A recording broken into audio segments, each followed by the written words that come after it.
Hey everybody, I want to thank you again for joining me on another episode of Real Estate Matters, brought to you by your neighborhood-friendly agent, HB Celebi. How does my tie look?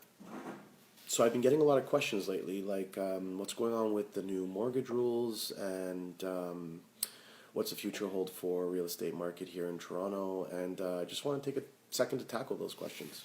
So good news. Incidentally enough, Canada's experiencing a booming economy currently, and just today they announced that we have some record low unemployment rates, and that's obviously prompted the Bank of Canada to hike its overnight lending a third time within the last year, and apparently what I heard is potentially a fourth time before the end of the year. And of course that means for people who have variable rates, there's it's going to be uncomfortable. You're going to definitely have to kind of hike up your socks.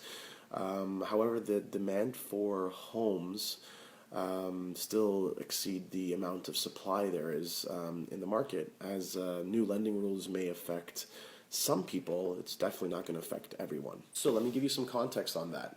Housing demand is compounded and propped up by high immigration. And did you know that since 1973 we've let in almost 200,000 new immigrants in every single year? And that this year alone we're on par to hit about 300,000? Guess how many homes we built last year? Yeah, approximately 20,000. And 60% of those people who come here land in the GTA. So let me ask you another question. Where's everyone going to live? Diversity in our strength is the city's model. And according to Forbes, Toronto is one of the most powerful cities to attract big investments due to the size of our economy. One, two, projected future growth. And three, believe it or not, our cost of living. And as a realtor and a mortgage investment advisor, I get to see data that isn't commonly and readily available for the average person. You know, the comparable that gets me every time is the one that compares 13 world-class cities with Toronto and Vancouver right at the bottom of that list of London, New York, Paris, Tokyo, LA, and compares the average dollar per square foot. Let's take Manhattan, for example, at $2,500 per square foot on average in comparison to our modest $700 to $800 per square foot, right? Like, where would you rather live?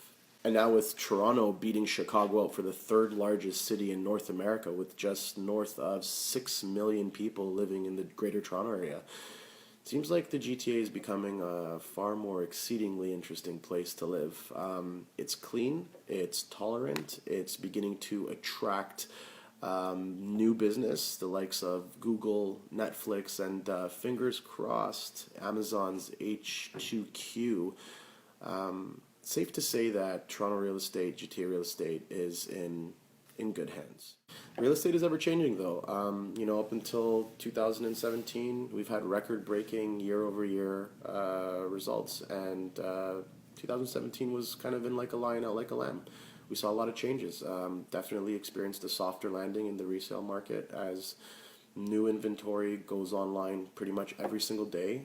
So we'll likely run a little flatter as new lending criteria and stress tests take effect, impacting most buying behavior. Although the silver lining is new construction, and it will continue to perform exceptionally well, particularly for investors and first-time home buyers, as you don't need to assume a mortgage in 30, 60, 90 days.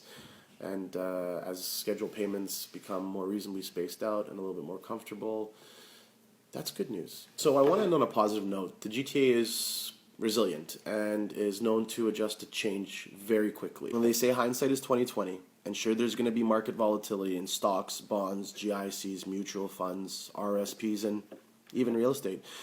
We don't have a glass ball to predict the future, but since the beginning of time, real estate has been one of the most coveted asset classes out there. And that's the way it was. And that's the way the cookie crumbles.